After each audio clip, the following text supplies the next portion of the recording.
Hello viewers, আসসালামু আলাইকুম। Forest বললাম ব্লকের রেগুলার অ্যানালিসিস এবং আপডেটে আপনাদের স্বাগতম। আশা করি সবাই ভালো আছেন। তো আমরা ইউএসডি টেকনিক্যাল অ্যানালাইসিস করব, আর হচ্ছে এর সাথে সাথে ফান্ডামেন্টাল আপডেটগুলো এই সপ্তাহের জন্য দেখে নিব। তো ইউএসডি বর্তমানে আছে হচ্ছে 1.053 এই জোনে আর কি, বা এই লেভেলে। তো এটা হচ্ছে আমরা গত সপ্তাহে দেখতে পাচ্ছি যে আমাদের রেড যে হরিজন্টাল লাইন সেগুলো কিন্তু হচ্ছে উইকলি সাপোর্ট এবং রেজিস্ট্যান্স। তো আমাদের হচ্ছে উইকলি যে রেজিস্ট্যান্সটা আছে 598 বা 600 আর কি। তো এখান থেকে হচ্ছে কিন্তু মার্কেট রিজেকশন হয়ে হচ্ছে আপনার বর্তমানে 530 অবস্থান করতেছে, 70 পিপস নিচে। তো এখানে আপনার এখানে দেখেন এটা কিন্তু একটা জোন আর কি, উইকলি উইকলি রেজিস্ট্যান্স জোন। তো এখান থেকে বারবার মার্কেট ফিরে আসছে। এর আগে হচ্ছে মার্কেট সর্বোচ্চ হচ্ছে আপনার উঠছিল 597, 600 ঘরে যায় নাই। তো প্রথম কথা হচ্ছে টেকনিক্যাল অ্যানালিস্ট যারা আছে আর কি, তাদের মতে এই পেয়ারটা হচ্ছে আপনার যদি 600 ক্রস করে তাহলে খুব সম্ভাবনা বেশি হচ্ছে যে আপনার এই যে 791 বা 800 যে লেভেলটা আছে এই লেভেলটা টাচ করা। যদি 600 ক্রস করে এবং ভ্যালিডভাবে যদি এটা রিটেস্ট করে যদি উঠতে থাকে বা যেটাই হোক, যদি হাই ভলিউম নিয়ে যদি ক্রস করে। আচ্ছা, যদি ক্রস না করে তাহলে যে বিষয়টা সেটা হচ্ছে মার্কেট হয়তো বা এখানে যে জোনটা আছে এই যে 600 থেকে 380 এই জোনটার ভিতর সাইডে মুভমেন্ট করার সম্ভাবনাটা বেশি আছে এই সপ্তাহে।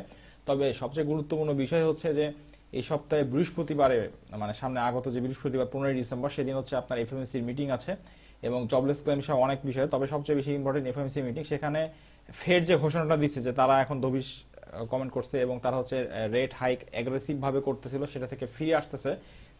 তো 75 বিপি করার কথা ছিল অ্যাগ্রেসিভ ভাবে, কিন্তু সেটা না করে সম্ভবত 50 বিপি রেট হাইক করবে। তো সেটা যদি করে তাহলে মার্কেট হয়তো বা 600 ক্রস করে যেতে পারে আর কি। ডলার হয়তো বা দুর্বল হয়ে যাবে, কারণ ইন্টারেস্টে যে হারে বাড়ানোর কথা সে হারে বাড়াবে না। আর যদি তারা হচ্ছে 50 বিপির বেশি যদি রেট হ্যাক করে তাহলে কিন্তু মার্কেট ইউএসডি আবারও ডাউন ট্রেন্ডে চলে আসার সময়টা খুব বেশি। এবং এর সাথে সাথে ফান্ডামেন্টাল আরেকটা বিষয় বলে রাখি, আপনার রাশিয়া আর ইউক্রেনের যে সমস্যাটা সেটা কিন্তু আরো জটিল হচ্ছে এবং এনার্জি ক্রাইসিসটা কিন্তু ইউরোপ থেকে যাচ্ছে না। মানে ইউরোর যে মূল ফান্ডামেন্টাল ভিত্তিটা সেটা কিন্তু এখনো দুর্বল আছে। এইখানে যে আপনারা এখান থেকে যে একটা স্পাইক দেখতে পাচ্ছেন কয়েক সপ্তাহের, মার্কেট যে এত এই 96 থেকে যে উঠে আসছে 600-তে 1.06-এ, এটা কিন্তু মূলত ডলারের কারণে উঠছে এবং হচ্ছে মার্কেটের স্বাভাবিক যে কারেকশনটা আছে সে কারণে। এখানে কিন্তু ইউরোর এটা মানে খুব একটা নাই আর কি ভূমিকা ওঠার পিছনে। আচ্ছা, আমাদের টেকনিক্যাল অ্যানালিসিসে ফিরে আসি। আমরা হচ্ছে উইকলিতে আছি এবং উইকলির রেজিস্ট্যান্স সাপোর্ট দেখতে পাচ্ছি। আমরা ডেইলিতে চলে যাই। আচ্ছা, ডেইলিতে যাওয়ার পরে এখানে ডেইলি যে প্যাটার্নটা সেটা বেয়ারিশ ভাবে শেষ হয়েছে দেখতে পাচ্ছি এবং কিন্তু মার্কেট অবশ্য অলরেডি হচ্ছে আপ ট্রেন্ডে আছে, কিন্তু H4 আপনার সাইড ওয়েতে আছে যেটা বোঝা যাচ্ছে। H4 এর সর্বশেষ ক্যান্ডেলটাও ছিল বেয়ারিশ এবং এখানেও হচ্ছে বেয়ারিশ ভাবে শেষ হয়েছে এবং দেখেন এখানে বারবার রিজেকশন হয়ে মার্কেট ওঠার চেষ্টা করছে, কিন্তু মার্কেট কিন্তু ডাউন ট্রেন্ডে আসতেছে। এর আগে কিন্তু এখানে হচ্ছে আপনার ইয়েতে কি বলে ডাবল যে হচ্ছে ডাবল টপ প্যাটার্ন সেটা কিন্তু এখানে ক্রিয়েট করছে। কিন্তু ডিসেম্বর মাস এখানে আসলে বলা খুব মুশকিল, ট্রেড করা খুবই সমস্যা আর কি। নভেম্বর ডিসেম্বর মানে অক্টোবর থেকে ঝামেলা শুরু হয়, মোটামুটি জানুয়ারি প্রথম সপ্তাহ বা দ্বিতীয় সপ্তাহ পর্যন্ত আনএক্সপেক্টেড মুভমেন্ট করে আর কি। যে আপনার অ্যানালিসিস করছেন এখানে কিন্তু স্বাভাবিকভাবে দেখেই মনে হচ্ছে মার্কেটটা হয়তো বা এখানে আসবে আর কি। কিন্তু এখানে এমন হতে পারে কিছুটা নেমে মার্কেটে একটা স্পাইক দিয়ে দিল, অস্বাভাবিক কিছু না আর কি। যেমন ধরেন আপনাকে যদি আমি D1 দেখাই, দেখেন D1 এটা যদি এই মার্কেটটা যদি হচ্ছে D1টা যেভাবে নামতেছিল এই ক্যান্ডেল পর্যন্ত দেখেন 6 ডিসেম্বরের, মানে এত সুন্দর একটাই, এটা যদি হচ্ছে আপনার স্বাভাবিক সময় হতো তাহলে কিন্তু এরপরেও হচ্ছে যে আপনার মার্কেট বেয়ারিশ মুভ করে অন্তত পক্ষে এ পর্যন্ত আসতো 300 যে লেভেলটা আর কি, এই পর্যন্ত আসে, তারপর যেটা করা করুক। কিন্তু এরকম একটা কিন্তু এখানে কিন্তু সেটা হয় নাই।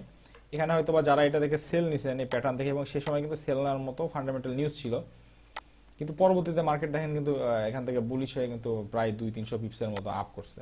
তো সেই কারণে আসলে বললাম যে আসলে এই 2 মাসেরও সমস্যা আছে। তো আমরা এই স্পোর্টে যেটা আমরা টার্গেট করতে পারি, আমরা আসলে আমার নিজে যেটা পরামর্শ, নিজে যেটা করতেছি, আমি আসলে ইন্টারডে ট্রেডও এখন নিতে যাচ্ছি না আর কি, মানে খুব কম আর কি, একদম ভালো কনফার্মেশন ছাড়া আর কি। যেমন ধরেন এই যে অবস্থানটা আছে এখন, মার্কেট ওপেন হওয়ার পরে আমি যেটা করি, মানে আমারটা শেয়ার করি আর কি, আপনাদেরটা অবশ্যই নিজেদের অ্যানালিসিসের সাথে মিলে করবেন।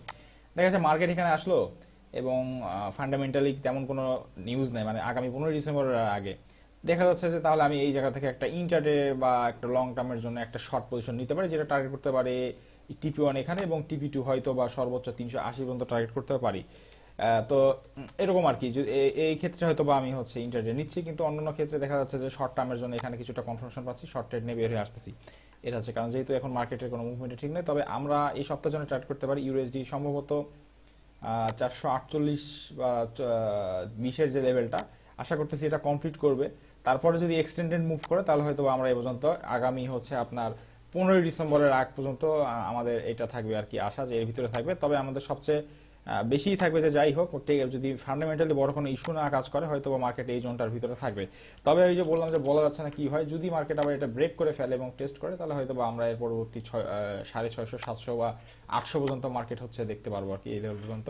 তো ওভারঅল আমার হচ্ছে এটার প্রেডিকশন মার্কেট সাইডওয়ে থাকবে, এবং আশা করতেছি মার্কেট হয়তো বা 380-তে একবার রিটেস্ট করতে পারে। তবে যদিও বা মার্কেট আপনার এটা ব্রেক করে উঠতে চায়, তার আগেও একবার হলো এই যে এই লেভেলটা 450 অথবা 380, এটা একবার হলো ইনশাল্লাহ আশা করি টাচ করবে। তো ভিউয়ার্স, এটা ছিল আমার ইউএসডির হচ্ছে টেকনিক্যাল আপডেট। আমরা জাস্ট এক নজরে ইকোনমিক্যাল বিষয়টা একটু দেখে আসি যে এই সপ্তাহে ইউরো এবং ডলারের জন্য ইম্পর্টেন্ট এগুলা নিউজগুলো কি আছে। তবে যেটা বললাম যে 15ই ডিসেম্বরের আপনার কিন্তু ওইটা হচ্ছে সবচেয়ে বেশি ইম্পর্টেন্ট আর কি। আর এর মাঝে মাঝেও হচ্ছে কিছু নিউজ আছে, যেমন হচ্ছে মঙ্গলবারে আছে আপনার জার্মান সিপিআই, এবং এর চেয়ে সবচেয়ে ইম্পর্টেন্ট হচ্ছে জিইউ ইকোনমিক সেন্টিমেন্ট, এটা সবচেয়ে ইম্পর্টেন্ট। এটা হচ্ছে ভালো ফোরকাস্ট করা হয়েছে, দেখা যাচ্ছে এটা যদি ভালো আসে হয়তো বা ইউরোকে ভালো একটা মোমেন্টাম দিতে পারে। আচ্ছা, এরপরে আছে এই যে 15ই ডিসেম্বর, এটা সবচেয়ে ইম্পর্টেন্ট, একটা প্রচুর মুভমেন্ট হবে। এই সেদিন ট্রেড আসলে যদি আমরা বন্ধ রাখি সেটা আমাদের জন্য উত্তম হবে, আবার যদি করেও তাও খুবই সাবধানের সহিত সেদিন করতে হবে। আর শুক্রবারে হচ্ছে জার্মানির ম্যানুফ্যাকচারিং আছে, ম্যানুফ্যাকচারিং ফোরকাস্ট সেম করা আছে, দেখা যাক কেমন আসে। সিপিআই আছে। তো এইটাও ছিল আমাদের হচ্ছে আপনার ইউএসডি টেকনিক্যাল এবং ফান্ডামেন্টাল আপডেট। আশা করি সবার ভালো আছে, কোনো প্রশ্ন থাকলে অবশ্যই করে যাবেন, এবং আপনার ট্রেডার বন্ধুদের সাথে ভিডিওটি শেয়ার করবেন। তো সবার সুস্থ শেষ করছি। আসসালামু আলাইকুম।